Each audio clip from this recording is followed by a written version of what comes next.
Hello दोस्तों, नमस्कार। फिर से मौजूद है आपका दोस्त, आपका होस्ट सोनू चौधरी। उम्मीद करता हूँ आप लोग सभी खुश होंगे, स्वस्थ होंगे, मस्त होंगे।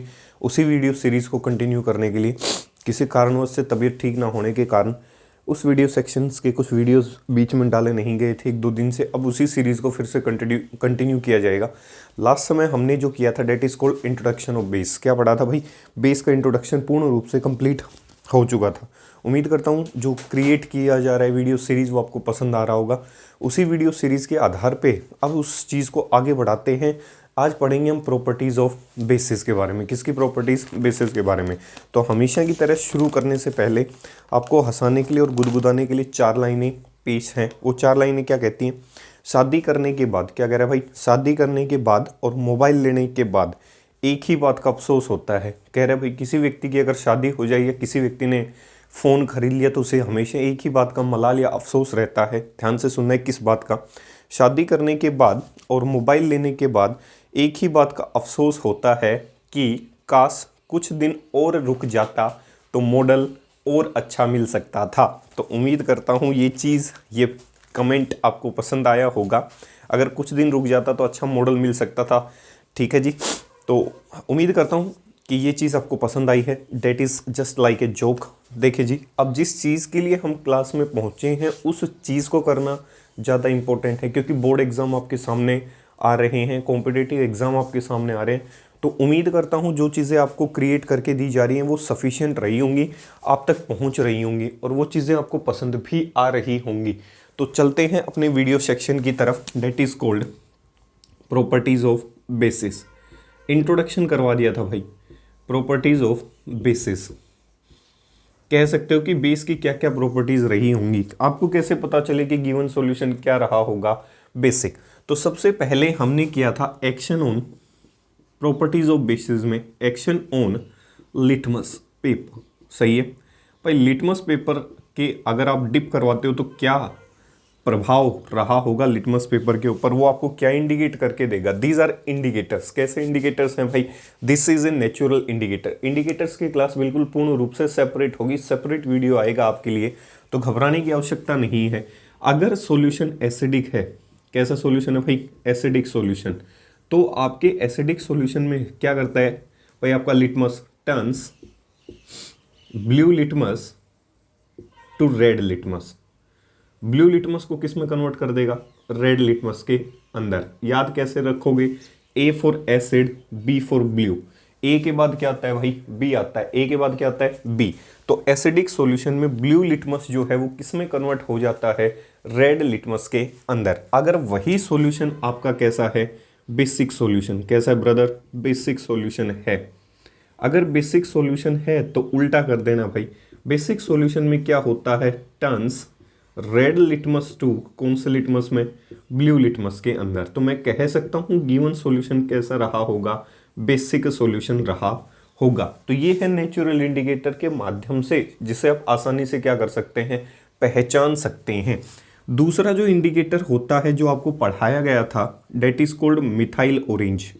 क्या पढ़ाया गया था भाई? दूसरा जो इंडिकेटर है, अगर सॉल्यूशन बेसिक है और आपको पता करना है कि उसके अंदर बेस की प्रॉपर्टीज हैं या नहीं, तो इस इंडिकेटर का भी आप इस्तेमाल कर सकते हो। Methyl orange is a synthetic indicator. कहाँ बनाया जाता है भाई? लैब्स के अंदर। सही है। कैसे काम करता हुआ नजर आएगा? एक छोटी सी टेबल बना देता हूँ ताकि पूरा झंझट खत्म हो जाए केमिस्ट्री का। इधर लिख देता हूँ मैं आपका नेचर ऑफ सॉल्यूशन, कि सॉल्यूशन है कैसा, नेचर ऑफ सॉल्यूशन। और इस तरफ आपका लिख देता हूँ इंडिकेटर। नीचे की तरफ क्या लिख देता हूँ भाई? Methyl orange is a indicator. Methyl orange क्या है? इंडिकेटर है। देखते हैं जब मिथाइल ऑरेंज की ड्रॉप्स डाली गई होंगी न्यूट्रल सॉल्यूशन के अंदर तो क्या रहा होगा? एसिडिक सॉल्यूशन के अंदर क्या रहा होगा? बेसिक सॉल्यूशन के अंदर क्या रहा होगा? देखते हैं। शुरुआत करते हैं वीडियो सेक्शन में सी से। तो अगर सॉल्यूशन बेसिक रहा तो आप क्या कर सकते हैं? देखिए जी, मिथाइल ऑरेंज की जो बूंदें हैं अगर वो न्यूट्रल सॉल्यूशन में डाली जाती हैं तो रंग होता है ऑरेंज। एसिडिक सॉल्यूशन में डाली जाती हैं तो रंग होगा रेड। और लास्ट में ही बेसिक सॉल्यूशन में रंग कैसा होगा? येलो। ठीक है। ऐसे ही कुछ एक्सट्रैक्ट और भी होते हैं, that is red cabbage extract. कह सकता हूँ, वो इंडिकेटर्स में पढ़ा जाएगा। तो रेड कैबेज एक्सट्रैक्ट के अंदर रेड ग्रीन कलर करके कुछ ऐसे आता है। फ्लोर ऑफ हाइड्रेंजिया जो इंडिकेटर का काम करता है। टर्मरिक जो है वो आपका किसका काम करती है, इंडिकेटर का काम करती है कि आपका जो बेसिक सॉल्यूशन होता है उसमें उसका रंग कैसा हो जाता है, आप कह सकते हो रेडिश ब्राउन रंग ऑब्टेन हो जाता है। जैसे कड़ी के दाग गिर जाते हैं, फिर उसको साबुन से जब हम साफ कर लेते हैं तो वो स्प्रेड आउट हो जाता है, रेडिश ब्राउन कलर ऑब्टेन हो जाता है। वो इंडिकेटर्स में सेपरेट क्लास में करेंगे कि वो है क्या क्या नहीं है। उम्मीद करता हूँ यहाँ तक ये चीज़ आपको क्लियर हो रही होगी। तो इस चीज़ के माध्यम से हम इन चीज़ों को आगे कंटिन्यू करते हुए नजर आएंगे। यहाँ तक चीज़ आपको पूर्ण रूप से क्लियर हो जानी चाहिए। इसके बाद अगला जो इंडिकेटर्स आता है that is called phenolphthalein indicator. कौन सा इंडिकेटर भाई, फिनोफ्थलीन। दूसरा इंडिकेटर होता है फिनोफ्थलीन इंडिकेटर। ये भी कैसा इंडिकेटर है भाई, आपका सिंथेटिक इंडिकेटर है। कैसा इंडिकेटर है भाई, ये भी एक प्रकार का सिंथेटिक इंडिकेटर है। उम्मीद करता हूँ यहाँ तक ये इंडिकेटर समझ में आ रहे होंगे। अगर सिंथेटिक इंडिकेटर्स की बात की जाए तो अभी भी वही टेबल यूज़ कर लेता हूँ। नेचर ऑफ सॉल्यूशन, यहाँ पे मैं इंडिकेटर कैसा डाल देता हूँ भाई, अब की बार फिनोफ्थलीन। कैसा इंडिकेटर डाल देता हूँ, फिनोफ्थलीन। इंडिकेटर कैसा डाला, फिनोफ्थलीन। अब इसके रंग की बातें कर लेते हैं कि एसिडिक और न्यूट्रल सॉल्यूशन में कैसा रहा होगा। फिनोफ्थलीन जो होता है वो न्यूट्रल सॉल्यूशन में कलरलेस होता है। एसिडिक सॉल्यूशन में भी रंग कैसा आता है, कलरलेस। और बेसिक सॉल्यूशन के अंदर जो रंग आता है that is called pink. The most important table है भाई, ये चीज़ें आपको पूर्ण रूप से याद हो जानी चाहिए। थोड़ा सा इसको आगे डिटेल में अगर मैं पढ़ना चाहूँ तो आपका जो फिनोफ्थलीन इंडिकेटर है वो दिखता कैसा है, वो एक बार वो दिखा देता हूँ कि किसे फिनोफ्थलीन इंडिकेटर कहा जाता है। ये होती है आपकी थैलिक एसिड। क्यों ये एसिडिक मीडियम में कलरलेस होता है, तो यहाँ से देख सकते हैं इसके निर्माण के लिए हमने किसका इस्तेमाल किया, थैलिक एसिड का इस्तेमाल किया। किसका, और आपको पता है जब एक एसिड को दूसरे एसिडिक सॉल्यूशन में डाला जाता है तो किसी भी प्रकार की रिएक्शन नहीं होती, इसीलिए सॉल्यूशन कैसा आया होगा, कलरलेस। यहाँ से इससे वाटर मॉलिक्यूल निकाल दिए जाते हैं और इसे किस में कन्वर्ट कर दिया जाता है, थैलिक अनहाइड्राइड के अंदर कन्वर्ट कर दिया जाता है। ऐसे भाई ये हायर सेक्शंस में पढ़ेंगे, फिलहाल आपको सिर्फ ये समझना है कि स्ट्रक्चर होती कैसी है, ठीक है। इसकी रिएक्शन किसके साथ करवा दी जाती है, फिनोल के साथ करवा दी जाती है। किसके साथ भाई, इसीलिए नाम देखो दो शब्दों से मिलके बना है। फिनोफ मतलब फिनोल प्लस थैलीन, फिनोफ्थलीन मतलब फिनोल प्लस थैलिक एसिड के कॉम्बिनेशन से बना है। किससे, फिनोल प्लस थैलिक एसिड के कॉम्बिनेशन से ये कंपोनेंट बनता हुआ नजर आया है। इसके बाद इन दोनों से यहाँ से वाटर मॉलिक्यूल निकाल दिया जाता है। इसे आप क्या कह सकते हो, फिनोफ्थलीन कह सकते हो। और ये जो डबल बॉन्ड होते हैं ये आपस में एक दूसरे के साथ जुड़ जाते हैं और इस इंडिकेटर का निर्माण कर देते हैं जिसे आप फिनोफ्थलीन कहते हैं। घबराने की आवश्यकता नहीं है, स्ट्रक्चर्स आपको याद नहीं करनी। कभी कभार जब हायर सेक्शंस में पहुंच जाएंगे आप तो वहां पे आपको देखने को मिलेगा कि ये ऐसे जुड़ते हुए नजर आएंगे। तो हायर क्लासेस में जाने से पहले इनकी शकल सूरत आपको इधर ही सिखा के भेज दी जाएगी ताकि आगे चल के आपको किसी भी प्रकार की कोई दिक्कत ना हो। That is called phenolphthalein indicator. ये क्या है भाई, फिनोफ्थलीन इंडिकेटर है। ये क्या है ब्रदर, फिनोफ्थलीन इंडिकेटर है। उम्मीद करता हूँ यहाँ तक ये चीज़ पूर्ण रूप से क्लियर हो गई होगी। That is a phenolphthalein indicator, ठीक है जी। यहाँ तक चीज़ें क्लियर होने के बाद फिनोफ्थलीन इंडिकेटर है, करेगा क्या, कलरलेस। कलरलेस बेसिक सॉल्यूशन में कैसा रहा, पिंक कलर रहा होगा। तो ये है इसकी पहली प्रॉपर्टी, कह सकते हैं लिटमस के आधार पे या इंडिकेटर्स के आधार पे। अगर सॉल्यूशन बेसिक होगा तो रंग बदलते हुए नजर आएंगे। दूसरी प्रॉपर्टी हमेशा एसिड्स की तरह आपको पता है कि जितने भी बेसिस होते हैं वो कैसे होते हैं, कोरोसिव इन नेचर। आपको पता है जो बेसिस होते हैं वो क्या होते हैं, कोरोसिव इन नेचर। अगर गलती से concentrated base corrosive in nature, अगर बेस आपकी स्किन के ऊपर गिर गया, when concentrated base comes in contact with skin, it will produce burning sensation.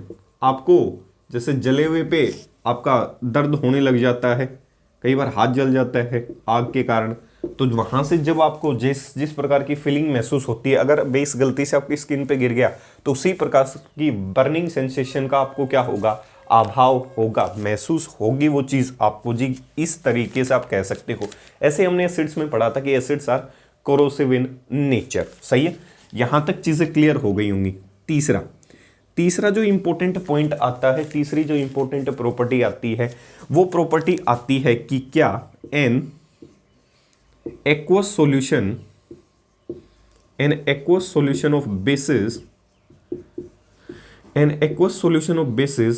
Conduct electricity, just like acid की तरह है भाई, सेम टू सेम कुछ एक properties.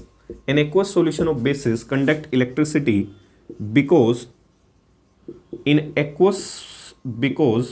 aqueous solution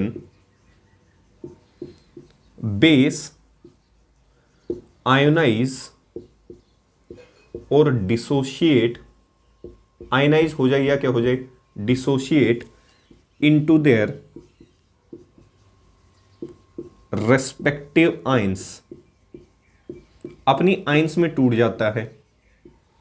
and these ions are free to move, these ions are free to move and conduct electricity, these ions are free to move and conduct electricity। भाई अगर आपने base का कोई aqueous solution तैयार कर लिया, अगर वो सॉल्यूशन बेसिक रहा होगा तो उसके एक्वस सॉल्यूशन में क्या मौजूद रही होंगी, आइंस मौजूद रही होंगी, और ये आइंस क्या होती हैं, फ्री आइंस होती हैं। और फ्री आइन क्या कर सकती हैं, इलेक्ट्रिसिटी कंडक्ट कर सकती हैं। क्या कर सकती हैं, इलेक्ट्रिसिटी कंडक्ट कर सकती हैं। ऐसा नहीं है यही एग्जाम्पल है, बहुत सारे एग्जाम्पल हैं जिनका एक्वस सॉल्यूशन आपने तैयार किया होगा और जिसके आधार पे आपने कहा होगा कि ये जो सॉल्यूशन है ये इलेक्ट्रिसिटी को क्या कर सकता है, कंडक्ट कर सकता है। K+ क्या रहा होगा, OH-। इसे केमिस्ट्री में कौन सा पोटास कहा जाता है, कास्टिक पोटास कहा जाता है। क्या कहा जाता है भाई, इसको कास्टिक पोटास कहा जाता है और इसे कास्टिक सोडा के नाम से जाना जाता है। उम्मीद करता हूँ यहाँ तक ये 3 या 4 पॉइंट जितने भी हुए हैं आपको पूर्ण रूप से समझ में आ रहे होंगे। तो 3 प्रॉपर्टीज़ होने के बाद जो इम्पोर्टेंट प्रॉपर्टीज़ होती हैं वो अब आपके सामने मौजूद हैं, जिसके आधार पे बोर्ड एग्जाम हो या कॉम्पिटिटिव एग्जाम हो बार बार क्वेश्चनिंग करने की कोशिश करता है, यहीं से क्वेश्चन बनते हुए नज़र आते हैं। तो उम्मीद करता हूँ ये चीज़ आपको क्लियर हुई होगी कि इन चीज़ों के क्लियर होने से ही आप आसानी से कह सकते हो कि ये चीज़ आपके सामने क्या हो रही होगी, क्रिएट हो रही होगी। तो यहाँ तक चीज़ें क्लियर होने के बाद आप आसानी से उन चीज़ों को क्या कर सकते हो, होल्ड करके रख सकते हो कि किस तरीके से वो चीज़ ऑब्टेन होती हुई नज़र आएंगी। तो अगली जो प्रॉपर्टीज़ है डेट इज़ 4th प्रॉपर्टी। कौन सी प्रॉपर्टी रही होगी, 4th प्रॉपर्टी। तो आपकी जो 4th प्रॉपर्टी है वो क्या कहती है, वो कहती है जी action with metals. Action with metals, जब किसी मेटल्स के साथ किसी बेस को ट्रीट किया होगा तो किस प्रकार के कंपोनेंट्स बने होंगे, ध्यान से देखना है भाई। देखो यहाँ पे जो मेटल्स दी गई हैं बेसिस के साथ रिएक्शन करने के लिए, वो ज़्यादातर मेटल्स कैसी हैं, एम्फोटेरिक मेटल्स हैं। कैसी मेटल्स हैं, एम्फोटेरिक। एम्फोटेरिक का मतलब होता है ऐसी मेटल्स जो किसका काम कर सकते हैं, जिनके जो ऑक्साइड्स हैं वो ज़रूरत पड़ने पर एसिड का भी काम कर सकते हैं और ज़रूरत पड़ने पर किसका काम कर सकते हैं, बेस का। तो एम्फोटेरिक जो मेटल्स हैं, एम्फोटेरिक मेटल्स कौन कौन सी होती हैं, जनाबे आली, गाया, पंजाबी, सों। ध्यान से सुनना है, क्या कह रहे हैं, जनाबे वाली, गाया, पंजाबी, सोंग। इस तरीके से स्ट्रिक को याद रख सकते हो, जनाबे अली, गाया, पंजाबी, सोंग। तो ये कैसी मेटल्स होती हैं भाई, आगे जीवन में भी काम आएंगे। These are amphoteric metals. तो क्या कहता है, व्हेन एम्फोटेरिक, सही है, metals, when amphoteric metals are treated with bases, they will result in just like acid है भाई, they will result in formation of, क्या बनाएंगे, एसिड को जब ट्रीट किया था मेटल से, एक्टिव मेटल से क्या बना था, सोल्ट बना था और हाइड्रोजन गैस इवोल्व हुई थी। Result in formation of salts and evolution of hydrogen gas. Hydrogen gas बनेगी और सोल्ट वहां से बनता हुआ नजर आएगा। थोड़ा सा डिफरेंस क्या होगा, इनसे जो सोल्ट बनेंगे वो बिल्कुल थोड़े से अलग प्रॉपर्टीज, अलग स्टैंडर्डाइज टाइप के सोल्ट बनते हुए नजर आएंगे, जो बिल्कुल पूर्ण रूप से भिन्न होंगे, अलग होंगे किससे, जो सोल्ट न्यूट्रलाइजेशन से बने हैं। The salt formed the salt formed in this reaction, the salt formed in this reaction is quite different, is quite different from the salts, from the salts obtained by neutralization reaction. आपके जो neutralisation reaction से salt बनते हैं उनसे जो बनने वाले ये सोल्ट हैं ये पूर्ण रूप से क्या होंगे, भिन्न होंगे। इनका जो नेचर है वो बिल्कुल अलग होगा। जो सोल्ट कौन से रिएक्शन से बने हैं, आपके न्यूट्रलाइजेशन रिएक्शन से बने हैं। तो इम्पोर्टेंट सेक्शन है भाई, ये मोस्ट इम्पोर्टेंट रिएक्शन है, पेपर में हर साल रिपीट होती है। तो उम्मीद करता हूँ इस साल भी रिपीट होगी और आपको ये कंटेंट समझ में भी आ रहा होगा। ध्यान से देखना है वो रिएक्शन हैं कौन कौन से, द मोस्ट इंपॉर्टेंट रिएक्शंस। पहली कहता है जी एल्यूमिनियम की रिएक्शन NaOH के साथ, aluminium plus NaOH plus H2O product बनता हुआ नजर आएगा, NaAlO2 प्रोडक्ट्स याद रखने पड़ेंगे भाई, प्लस H2 गैस इवोल्व हो जाएगी। इसे केमिस्ट्री में सोडियम एल्यूमिनेट कहा जाता है। इसे केमिस्ट्री में क्या कहा जाता है भाई, सोडियम एल्यूमिनेट कहा जाता है। तो उम्मीद करता हूं यहां तक ये कंसेप्ट क्या हो चुका होगा, क्लियर हो चुका होगा। या फिर इसे आप ऐसे भी लिख सकते हो, NaAlOH4 ये प्रोडक्ट भी बना सकते हैं। इसे केमिस्ट्री में सोडियम टेट्राहाइड्रोक्सी, ये प्रोडक्ट हायर सेक्शंस में सीखेंगे। सोडियम टेट्राहाइड्रोक्सी एल्यूमिनेट, पूरा ही की नाम है भाई ये, सोडियम टेट्राहाइड्रोक्सी एल्यूमिनेट थर्ड के नाम से जाना जाता है। तो उम्मीद करता हूं ये प्रोडक्ट आसान रहा होगा एज कंपेयर टू नीचे वाले प्रोडक्ट्स के आधार पे। तो पहला क्वेश्चन आता है aluminium plus NaOH plus H2O। Aluminium plus NaOH plus H2O gives us sodium aluminate या सोडियम मेटा एल्यूमिनेट। दूसरी जो रिएक्शन आती है वो आती है किसके ऊपर, जिंक के ऊपर। तो जिंक प्लस NaOH जो प्रोडक्ट बनता है वो बनता है Na2ZnO2 प्लस H2 गैस यहां से क्या कर जाती है, इवोल्व। इसे केमिस्ट्री में सोडियम जिंकेट कहा जाता है। प्रोडक्ट याद हो जाने चाहिए भाई, क्या कहा जाता है, सोडियम जिंकेट के नाम से जाना जाता है। तो उम्मीद करता हूं यहां तक ये दो रिएक्शंस, दो मेटल्स जो हैं वो पूर्ण रूप से समझ आ रही होंगी। तीसरी जो मेटल होती है ज़्यादातर जिसके ऊपर क्वेश्चन आता है वो होता है tin. Tin plus NaOH, tin plus NaOH plus H2O, tin plus NaOH plus H2O, tin plus NaOH plus H2O, tin plus NaOH plus क्या हो जाता है, H2O, tin plus NaOH plus क्या हो जाता है, H2O।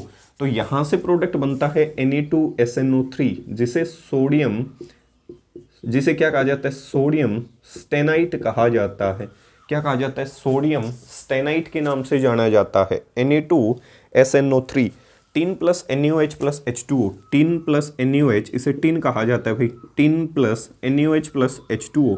अगली जो रिएक्शन होती है डेट इज लेड, किसके साथ, Pb, Punjabi Pb NaOH, tin plus NaOH plus H2O, lead plus NaOH plus H2O। Product as it is होता है Na2PbO3। बस ऊपर वाले में टिन डाल दिया था, नीचे वाले में क्या डाल देंगे, लेड प्लस कौन सी गैस इवोल्व होती हुई नजर आएगी, सही है। तो मैं कह सकता हूं यहां से ये रिएक्शन आपके क्वेश्चंस की फॉर्म में आ सकती हैं कि इनके प्रोडक्ट्स क्या बने होंगे। तो ये चीज़ आपको पूर्ण रूप से यहाँ से याद हो जानी चाहिए कि जब एम्फोटेरिक्स मेटल मिलेंगी, ज़्यादातर कैसे मेटल्स मिलेंगी, एम्फोटेरिक मेटल, जब उनकी रिएक्शन आप करवाएंगे तो किस प्रकार के प्रोडक्ट्स आपके सामने ऑब्टेन हो सकते हैं। तो ये इंपॉर्टेंट प्रोडक्ट्स हैं जो आपको याद हो जाने चाहिए, द मोस्ट इंपॉर्टेंट प्रोडक्ट्स। अगली प्रॉपर्टीज़ पे चलते हैं, ठीक है जी। हमने हमेशा की तरह पढ़ा था क्या, पांचवी जो प्रॉपर्टी है that is called action with metal carbonates and metal bicarbonates, action with metal carbonates and metal bicarbonates. अगर इनके साथ आपने रिएक्शन करवाई तो क्या होगी? तो देखो भाई, ये रिएक्शंस आपकी बुक्स में नहीं दे रखी, लेकिन क्वेश्चन कई बार यहाँ से पूछ लेता है। अब बुक्स में क्यों नहीं दे रखी, उसके पीछे रीज़न सुने ध्यान से। क्यों? बिकॉज, ध्यान से सुनना है, क्यों? मेटल कार्बोनेट्स, अब कोई भी मेटल हो सकती है, फर्स्ट ग्रुप की या सेकेंड ग्रुप की, metal carbonates and metal bicarbonates do not react, ये इंपॉर्टेंट है भाई, do not react with base. भाई मेटल के कार्बोनेट हों, मेटल के बाइकार्बोनेट हों, मेटल के सल्फाइट हों, सल्फाइट SO3 ग्रुप, मेटल के चाहे कार्बोनेट हों या उसी जैसी रिएक्शन होती है, मेटल के सल्फाइट हों, मेटल के बाइकार्बोनेट हों या मेटल के बाइसल्फाइट हों, वो रिएक्शन नहीं करते बेसिस के साथ। क्यों? क्योंकि भैया आपको पता है, जब आपने इसकी रिएक्शन करवाई होगी मेटल कार्बोनेट्स की, तो रिएक्शन करवाने से पहले आपने इनका एक कोई सॉल्यूशन तैयार किया होगा। ऐसे तो है नहीं कि रिएक्शन हवा में हो गई होगी, रिएक्शन को करवाने के लिए सॉल्यूशन तैयार किया गया होगा। और जब इनका सॉल्यूशन तैयार किया जाता है तो इनके सॉल्यूशन में एक अच्छा खासा स्ट्रॉन्ग बेस ऑब्टेन होता है, जिसकी वजह से इनका सॉल्यूशन कैसा हो जाता है? बेसिक। अब एक बेसिक सॉल्यूशन में आप ऊपर से बेस डालेंगे तो किसी भी प्रकार की रिएक्शन उसमें होती हुई नजर नहीं आएगी। तो आंसर क्या होगा? because their solution is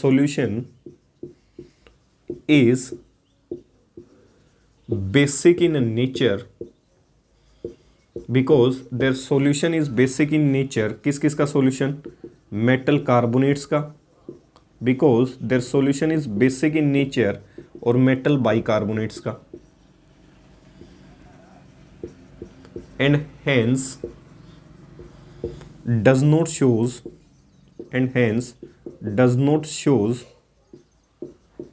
reaction with base। एक अलग टॉपिक पढ़ाएंगे, that is called salt hydrolysis. Neutralization का उल्टा कर दो, उसी को केमिस्ट्री में क्या कहा जाता है? Salt hydrolysis. तो वहां से आपको देखने को मिलेगा, सीखने को मिलेगा कि ये रिएक्शन क्यों नहीं हुई। देखो भाई, कोई भी मेटल का कार्बोनेट ले लो, Na2CO3, आपने इसका एक और सॉल्यूशन तैयार किया होगा रिएक्शन करवाने से पहले। अब आपको पता है ये सोल्ट है और ये क्या है? वाटर। तो ये न्यूट्रलाइजेशन की क्या है? उल्टी चल रही है। अब सोल्ट प्लस वाटर से रिएक्ट होने पे बनेगा क्या? NaOH प्लस क्या बनेगा भाई? एसिड। सही है, मतलब एसिड बनेगी, और वो भी कैसे? Weak acid. अलग से टॉपिक करवाया था वीक एसिड और स्ट्रॉन्ग बेस का। सही है भाई। तो उम्मीद करता हूँ यहाँ से अब आपको पता है जीवन में चलती किसकी है? जो स्ट्रॉन्ग होता है। तो इसका सॉल्यूशन ऑलरेडी कैसा रहा होगा? बेसिक। क्योंकि चल किसकी रही है? बेस। क्योंकि बेस स्ट्रॉन्ग है। सॉल्यूशन में किसकी मात्रा ज़्यादा रही होगी? OH नेगेटिव आयन की। मतलब इसका सॉल्यूशन जो है वो कैसा रहा होगा? सॉल्यूशन कैसा रहा होगा? Basic in nature. सॉल्यूशन कैसा रहा होगा? Basic in nature. क्योंकि चल किसकी रही है? बेस की। अब उस बेसिक सॉल्यूशन में आप ऊपर से क्या डाल रहे हो? बेस। तो रिएक्शन का जो आंसर होगा वो क्या होगा? No reaction. इसीलिए रिएक्शन नहीं हो पा रही। तो उम्मीद करता हूँ यहाँ तक ये चीज़ क्लियर हो गई होगी। ऐसे ही मान लो इसका मैं NaHCO3, ऐसा नहीं यही ले आओ, आप सेकंड ग्रुप्स की मेटल भी ले सकते हो, कैल्शियम ले सकते हो, कोई दिक्कत नहीं। तो यहाँ से भी जो प्रोडक्ट बना होगा वो एज इट इज़ बना होगा। तो यहाँ से कह सकता हूँ ये सोल्ट रहा होगा और ये क्या रहा होगा? वाटर। सोल्ट प्लस वाटर की जो रिएक्शंस होती हैं उन्हें केमिस्ट्री में हाइड्रोलिसिस रिएक्शंस कहा जाता है। सॉरी भाई, H2CO3 बना होगा, माफ़ी चाहूँगा भाई इस चीज़ के लिए। Weak acid. अभी भी सॉल्यूशन कैसा रहा होगा? Solution is basic in nature. Solution कैसा रहा होगा? Solution is basic in nature. क्यों? क्योंकि स्ट्रॉन्ग है, और हमेशा जीवन में चलती किसकी है? स्ट्रॉन्ग चीज़ों की चलती है। सॉल्यूशन में अभी भी OH की कंसंट्रेशन ज़्यादा रही होगी, और अब इसमें क्या डाल देता हूँ? बेस। तो रिएक्शन नहीं होगी। इसीलिए मेटल के कार्बोनेट्स हों, मेटल के बाइकार्बोनेट्स हों, मेटल के सल्फाइट हों या फिर मेटल के बाइसल्फाइड, वो रिएक्शन करते हुए नजर नहीं आते। किसके साथ? बेसिस के साथ। तो उम्मीद करता हूं यहां तक ये छोटी मोटी 5 प्रॉपर्टी आपको क्या कर रही होंगी? समझ में आ रही होंगी। छठी प्रॉपर्टी पे चलते हैं, डेट इज कॉल्ड, अगर कोई चीज बेसिक है तो पक्का है वो किसके साथ रिएक्ट कर सकती है? Reaction with non metal oxide. किसके साथ भाई? Non metallic oxide. क्योंकि हमें पता है कि मेटल के ऑक्साइड कैसे होते हैं, बेसिक। मेटल ऑक्साइड कैसे होते हैं, बेसिक। और नॉन मेटल के ऑक्साइड कैसे होते हैं, एसिडिक। सही है, एसिडिक। अगर ऐसा है तो रिएक्शन करने पे क्या प्रोडक्ट ऑब्टेन हो सकता है वो ध्यान से देखना है। मैंने कहा कि Na2CO3 रहा होगा, SO3, sulphur is a non metal and oxygen is a non metal, तो कह सकता हूं नॉन मेटल ऑक्साइड। सही है भाई। और नॉन मेटल ऑक्साइड्स कैसे होते हैं, एसिडिक। और सामने वाला ऑलरेडी क्या है, base. Acid react with base to form क्या बनाएंगी, सोल्ट प्लस वाटर। क्या बनाएंगे, सोल्ट प्लस वाटर। कह सकता हूं ऐसे ही मैं कहूं CO2, CO2 भी क्या है, नॉन मेटल का oxide. Carbon is a non metal, oxygen is also a non metal, react with base, तो कह सकता हूं इनकी रिएक्शन ऐसे हुई होगी। प्रोडक्ट क्या बना होगा, Na2CO3 बना होगा, प्लस क्या बना होगा, H2O, सोल्ट प्लस क्या बना होगा, वाटर। सिंपल सी रिएक्शन है, जस्ट लाइक कह सकते हो न्यूट्रलाइजेशन की तरह।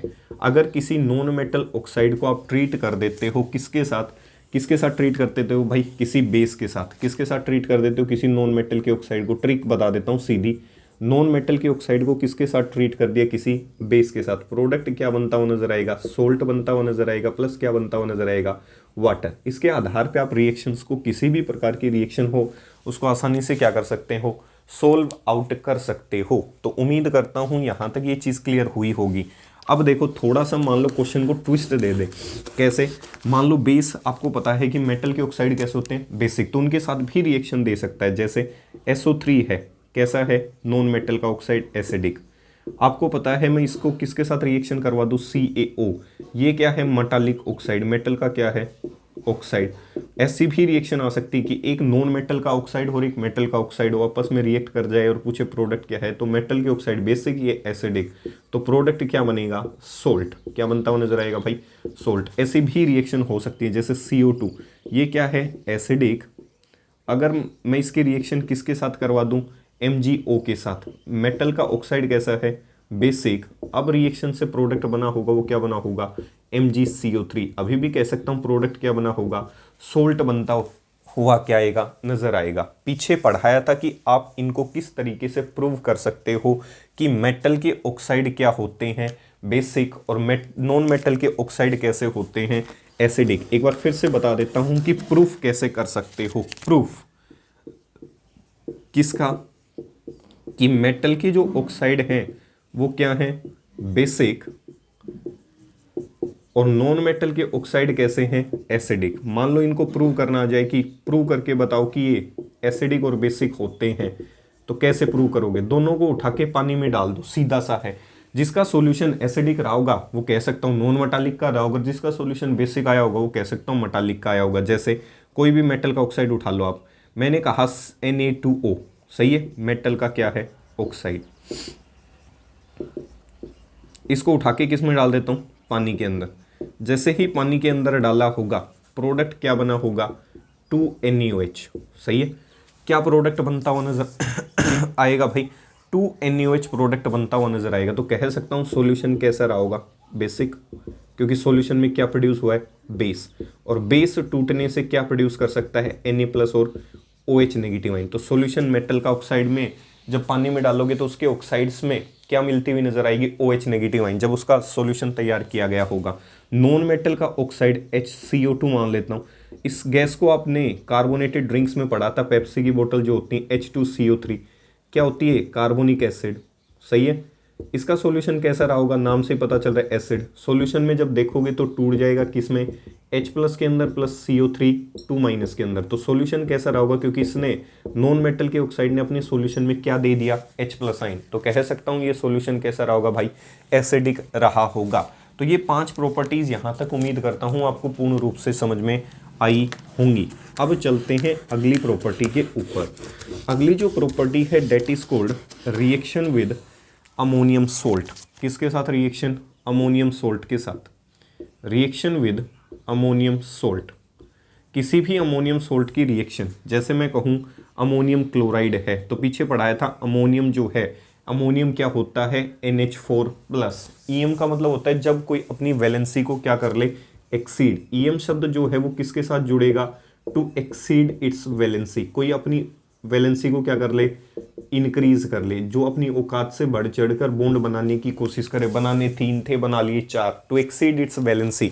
अब जिसके पीछे ईएम जुड़ गया, जरूरी नहीं हमेशा उसका मीनिंग यही हो। मैंने बात की एक ऐसा सोल्ट जिसके पीछे ईएम शब्द जुड़ा, सोल्ट के लिए शब्द इस्तेमाल किया ईएम, डेट इज कॉल्ड डाइजोनियम। मैं कह सकता हूं अमोनियम। उसके आधार पे कहा, ऐसा नहीं कि सोडियम, तो उसने भी अपनी वैलेंसी बढ़ा ली होगी। ऐसा मिसकंसेप्ट ना करना मेरे भाई, ध्यान से सुनना है। अमोनियम के सोल्ट को जब आप किसी बेस के साथ ट्रीट कर देते हैं, नीचे नीचे इसकी कॉमन रिएक्शन लिख देता हूं।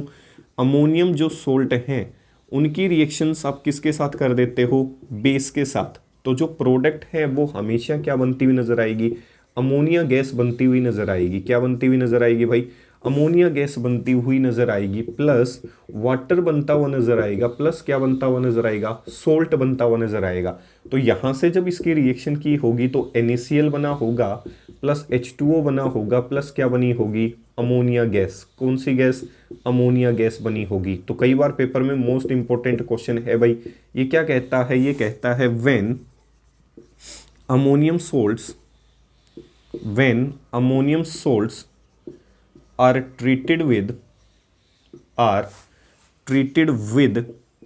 bases, they will result in formation of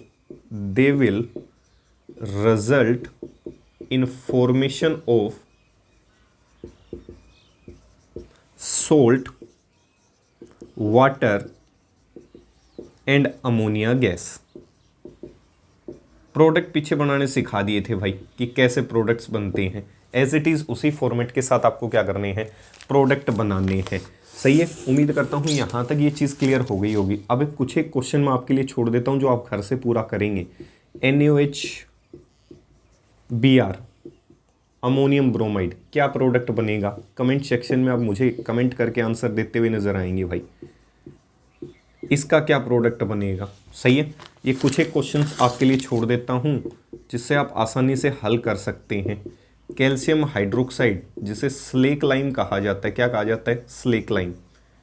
इसके साथ जब रिएक्शन होगी तो क्या प्रोडक्ट बनेगा, NH4Br के साथ जब इसकी रिएक्शन कास्टिक सोडा के साथ करोगे, सॉरी कास्टिक पोटास के साथ करोगे तो क्या रिएक्शन होगी। तो कुछ एक आंसर्स आपको देने हैं कमेंट सेक्शन के अंदर, ठीक है। रिजल्टेंट्स बाद में डिस्कस किए जाएंगे। उम्मीद करता हूँ ये सेक्शन प्रॉपर्टीज़ ऑफ बेसिस का आपको पसंद आया होगा। हमेशा की तरह जाने से पहले आपको हंसाने के लिए और गुदगुदाने के लिए 4 लाइनें जो सीरियस नोड पे कह सकते हो, सीरियस नोड पे हैं, तो ध्यान से सुनना है। क्या कह रहा है, क्या चाहूँ रब से तुम्हें पाने के बाद, क्या कह रहा है भाई, क्या चाहूँ रब से तुम्हें पाने के बाद, किसका करूँ इंतज़ार तेरे आने के बाद। क्या कह रहा है भाई, प्यार मोहब्बत वाली बातें हैं। क्या कह रहा है, क्या चाहूँ रब से तुम्हें पाने के बाद, क्या कह रहा है, तुम्हें पाने के बाद जिसका करूँ इंतज़ार, किसका करूँ इंतज़ार तेरे आने के बाद, क्यों मोहब्बत में जान लुटा देते हैं लोग, मैंने भी यह जाना इश्क करने के बाद। उम्मीद करता हूँ ये शायरी आपको पसंद आई होगी। इसी छोटी सी शायरी के साथ अब मैं आपसे विदा लेना चाहूँगा। आपका दोस्त, आपका होस्ट सोनू चौधरी। उम्मीद करता हूँ वीडियो सेक्शंस पसंद आ रहे हैं, तो परिवार की तरह एकता के साथ इन वीडियो सेक्शंस को आगे बढ़ाते हुए नजर आएँ। लाइक करें, शेयर करें, सब्सक्राइब करें। तब तक के लिए आपसे विदा चाहेगा दोस्त। जय हिंद, जय भारत।